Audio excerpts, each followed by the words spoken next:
皆さんこんにちは。最近の日本株好調の牽引役となっているのはやはり大型株中心ということで、短期的にはだいぶ上がってしまった銘柄たちを今から新たに入っていく、投資していくというのはやはり抵抗感がある方もいらっしゃるかと思います。そんな中で優しい東証が先日とある銘柄リストを発表してくれました。そのリストとは昨年から頻繁に叫ばれている低 PBR 問題。これに真剣に取り組んでいる銘柄のリスト。ここにリストアップされている銘柄の特徴、あるいは株価などのデータを分析すると、どういった結果が出てくるかご紹介したいと思います。また今回の動画のサムネイル、意地悪で性格の悪いカモーラでは過激めな表現をしていますけれども、こちらのリスト裏を返せば、リストアップされなかった銘柄というのは、当初から直々にダメ認定されているようなもの。しかしですね、この銘柄の中から、今後、低 PBR 問題に取り組まざるを得ない状況になってくる銘柄というのを探してくることによって、今後評価が向上してきそうな取り組みも株価も出遅れている。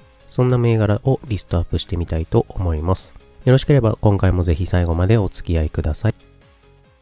さて今回、東証が発表したリストに関してですけれども、1月15日発表されている資本コストや株価を意識した経営の実現に向けた対応の開示企業一覧表。URL はこちらですけれども、先日年末年始企画全3回に分けてお出しした分析動画の中でも資本コスト、これは株主資本コストとも言われますが、具体的にどの銘柄が株主資本コストを達成している経営を行っているかご紹介いたしました。ご覧のように東証やマーケットでも今年以降も引き続き注目を集めてくる投資テーマということで、単純にこちらの Excel ファイル開いていただきますと、東証の要請に対応している銘柄のリストがご覧いただけます。今回はこちらを用いてデータ分析を行い、先ほど申し上げたような取り組みも株価も出遅れている圧力にさらされそうな銘柄というのを探していきたいと思います。さて、まずはどのような概念でデータを探してくるかと言いますと、起点となってくるのは東証がかねがね叫んでいる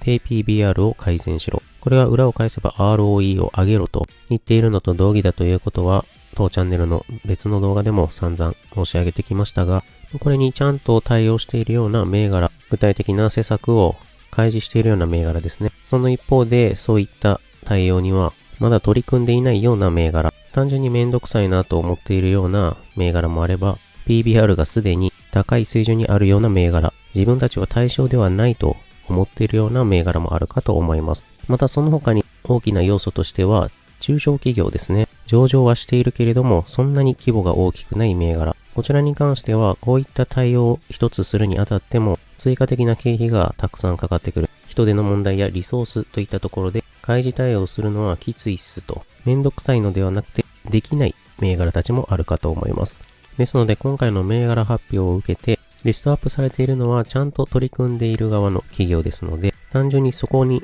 リストアップされていない銘柄というだけでなく、時価総額の大きな大企業の中でも取り組むような必要がある銘柄、つまりは低 PBR あるいは低 ROE、株主資本コストを意識できていない銘柄ですね。そういったイラストの左側、めんどくさと思っているような銘柄を中心に探していきたいわけです。実は今回の東証によるリストの発表、半年ぶりの2回目ということで、前回は7月の中旬を基準に発表されているんですけれども、大企業を中心とするプライム市場と中小型銘柄も混ざるスタンダード市場、それぞれでどれくらいの割合開示しているかご覧いただきますと、前回7月14日の時点では、プライム市場では青の開示済みの割合が 28%、検討中が 10% で、未対応の銘柄が 62% を占めていました。それが今回2回目のリスト発表によってどれくらい変化したかと言いますと、開示済みあるいは検討中含めると 49%、一方で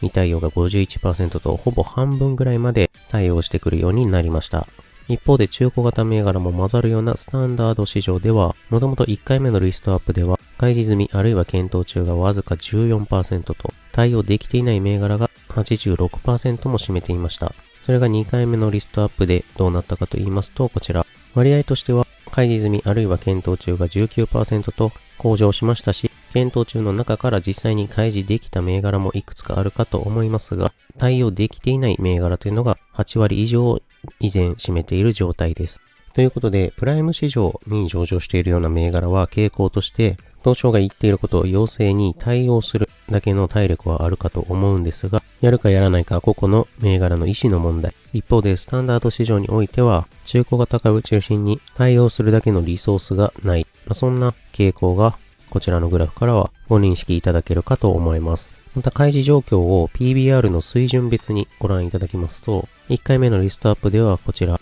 どの PBR 水準においてもそんなに高い比率で取り組まれているというふうには言えませんが、PBR1 倍以上、特に2倍を超えるような銘柄たちでは、東証が言っているような問題点、自分たちには関係ないよと、8割近くの銘柄が何も対応してこなかったという状況でした。それが今回2回目のリストアップでどうなったかと言いますと、こちら。比率としてはどこの PBR 水準においても倍近くの向上が見られるんですけれども、特に当事者意識を持って開示を頑張っている銘柄が多いのは、やはり1倍を下回る水準の銘柄たちですね。こちらにおいては、すでに開示をしている銘柄だけで半数を占めていて、検討中も含めると6割を超える。一方で PBR1 倍以上の銘柄は取り組み増えましたけれども、依然6割以上の銘柄が未対応ということになっています。分析上 0.5 刻みで区分分けを行っていますが、例えば1倍、キワキワの銘柄というのは株価が多少下がればすぐにでも1倍を割り込んできてしまう。東証による低 PBR 問題というのは自分たちの問題ではないというふうに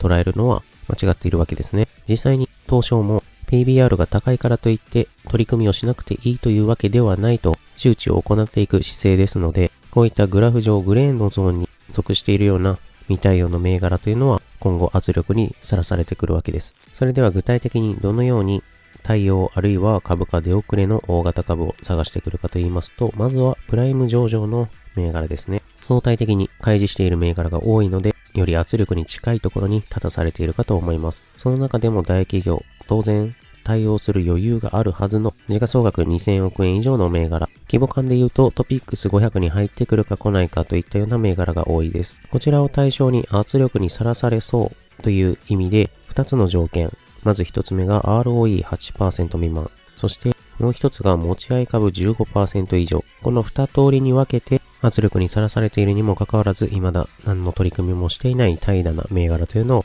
探していきたいと思います。そういった企業というのはですね、当然今後株主からも批判にさらされてくる状況になってきますので、あまりに改善が見られないようだと当然経営陣に問題ありと思われて、株主の権利の一つである議決権行使、これによって取締役の選任反対といったような行動に出られてしまう可能性もあるわけですね。そういった意味では今回対象にはしていませんが、大株主が持っているような銘柄というのも圧力が強い状態かと思います。それではまずは ROE の方の条件を設定したリストをご覧いただきたいと思います。リストは順番にですね、左から銘柄業種、時価総額、そして PBR と PER、条件設定をした ROE の2年間と1株当たりの利益成長率、EPS の変化率ですね。単純にここが上昇してくるプラスの数値になっていれば ROE というのも上がってくるはずのわけです。そして一番右側、株主資本コストを意識した経営ということで、ROE と株主資本コストを差し引いたエクイティスプレッドという項目をご覧いただいています。そうすると抽出されるのはわずか20銘柄程度ということで、この中で赤字を計上している楽天グループがダントツで、エクイティスプレッドはマイナスですけれども、それ以外の銘柄でひときわ目立つのがこちら、上から4番目のトヨタ自動食器。PBR は1倍キワキワの前後で、ROE5.7%。業種としては輸送機ですので、かなり景気敏感株、シクリカルの部類、株主資本コストは当然引き上がるわけなので、引き算した時にかなりマイナスになってしまうわけですね。株主としては 13% ぐらい ROE を出してくれと思われている銘柄です。またリスト中央の数銘柄、このあたりに関しては、ROE が株主資本を大きく下回っている。ROE 自体は 7% 前後ですけれども、見た目以上に株主資本コストに対して大きく下回っている銘柄たち。そして PBR のところご覧いただきますと、0.8 倍から1倍キワキワといった銘柄が多く並んでいます。住友電機工業、東海カーボン、住友ゴム工業といったところは、今後大きな圧力にさらされてくる。低 PBR 問題の対応開示に期待がかかってくる銘柄です。また下の方サムコですけれども、こちらに関しては PBR 自体 1.5 倍と少し余裕がありますが、EPS の成長率、足元で2年連続マイナスを記録しており、もともと ROE は 11% あったところが、今期 7% まで下がってきてしまっている。そういった意味で、今までは我関せずといった顔でも良かったかもしれませんが、急速に対象の方に近づいてきている銘柄。今回の動画の本旨としては、太陽株価出遅れ銘柄として投資してみるのも面白いかもしれませんが、そもそも単純に利益成長率というのがマイナスを継続して記録しているので、ファンダメンタル的には改善を待ちたいところかと思います。また ROE が低い銘柄という基準だけで引っ張ってきてしまうと、株主資本コストを意識したとき、こちらですね、日本ハム、業種は食品ですけれども、株主資本コスト以上になっている銘柄、つまり、ちゃんと株主資本コストを意識して経営できていますよという銘柄もちらほら含まれます。どういうことかと言いますと、ディフェンシブな銘柄ですね。あまり景気に左右されない銘柄というのは、株主からも安定性が評価されていて、期待するリターンというのは相対的にそんなに高くない銘柄。日本ハムの場合ですと、ROE6.1% で、エクイティスプレッド 2.8% 出ていますので、株主が期待するリターンというのは 3.3% とかなり低い水準ですね。こういった側面から日本ハムは自分たちも対象外と思っているのかもしれませんが、さすがに自球団が保有する投資を90万円程度でメジャーリーグに放出してしまうというのは、日ハムファンの株主からは怒られてしまうかもしれません。冗談はさておき、同様にディフェンシブな銘柄、ライオンや東急林内、こういったところは PBR もまだ1倍まで幅がありますし、株主資本コストを意識した経営ができていると言えるような水準になっています。クラレや博報堂なんかは ROE だけで見ると 8% ギリギリありそうなのでスルーしてしまいそうですが、株主資本コストを考慮するとマイナスになっています。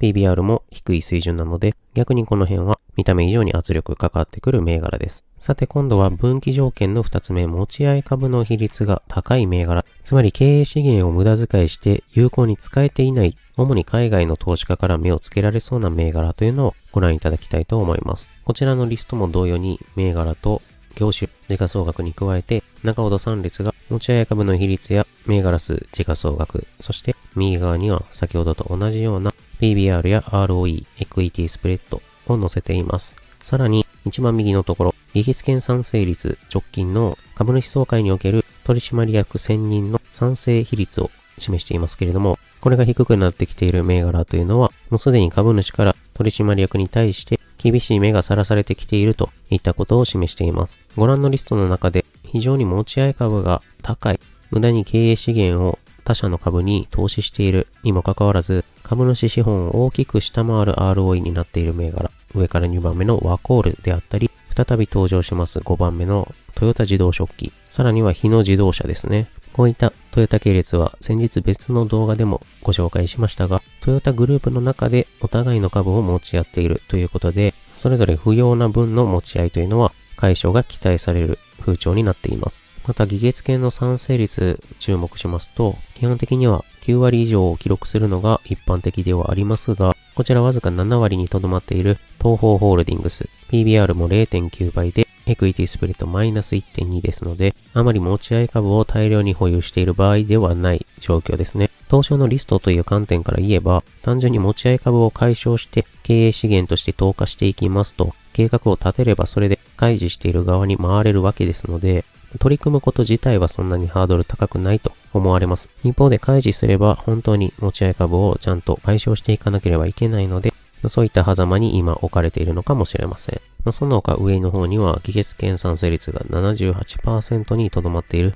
大林組、博報堂、こういったところが PBR 問題取り組み対応の開示に非常に近いような状況の銘柄かと思われます。ということで今回は分岐条件として設定した持ち合い株の比率、あるいは ROE の低さ、そして株主資本コストを考慮したエクイティスプレッドという比率ですね。このあたりを横比較しながら、それぞれリストでご覧いただいた20銘柄近く、その中でどの条件も芳しくない銘柄というのが取り組み対応、あるいは株価出遅れ銘柄として注目していくのも今年は面白いかもしれません。さて最後に、そもそも取り組み対応の開示ができていない銘柄は株価のパフォーマンスが悪いというような前提で出遅れと言っていますけれども、実際にパフォーマンスどうなっているかご覧いただきますと、こちら、対策開示の有無で株価の推移を平均取ったものですけれども、濃い線グラフが対応ありの銘柄の平均、そして水色の方が対応なしの銘柄の株価平均です。昨年1年間、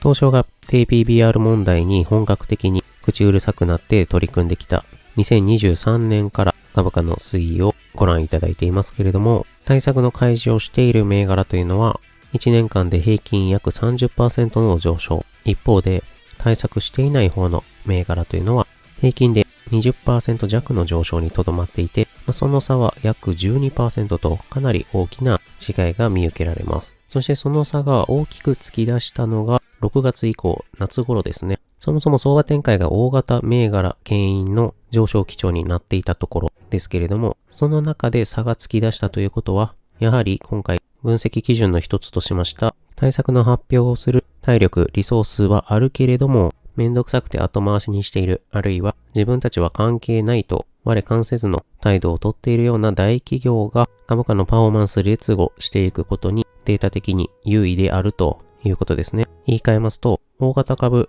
牽引している相場の中で大型株にもかかわらず牽引していく一員に慣れていない、上昇していない要因の一つとして対策の開示をしていない株主から好意的な目を向けられていないというのが原因に挙げられるということです。今後圧力にさらされて対応してくると思われるような銘柄を今回はご紹介いたしました。少しでも参考になったと思っていただければ高評価、チャンネル登録していただけますと幸いです。最後までご覧いただきありがとうございました。また次回の動画でお会いしましょう。